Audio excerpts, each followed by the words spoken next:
componente naval Timor-Leste se hala operação de atividade de pesca ilegal e a Tassi Timor, horror rua nebe maximai e a tempo barak.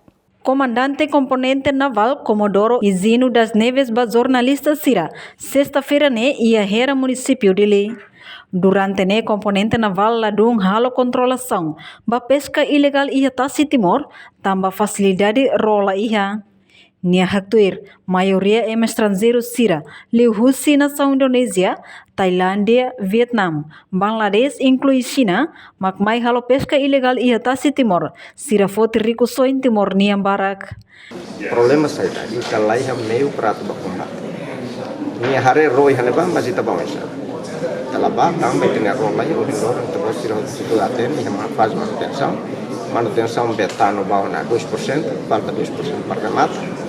E já que o governo, o ministro lá foi a continuação da manutenção, então Osan tinha continuado a cofre estado, agora ele tem o ministro que falou Osan para ele a manutenção, para lá a manutenção, já que está em museu.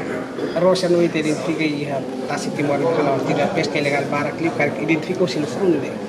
Indonesia mau barakli, haten itu nih, vizinho Indonesia mau barakli, mas Thailand, mai Vietnam, mai tobe sada Sira mai Bangladesh mus mai kera ne China balun halo dia akor governo Timor bela pesca ne halo serviço atividade ne halo tam ilegal também tem segurança lá então Sira halo transshipment dehan foti dia ikan sirane fo faliva fan faliva roselo para fan ilegal.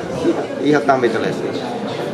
Nebe durante ne reconhece Timor-Leste lá como macas recursos ia Tassi, no área nebe importante liu maka área indústria pesca. Também o hira desenvolve recursos Timor niang, tem que assegurar hodiak, no ne bele desenvolve mos ba povo ne Moris.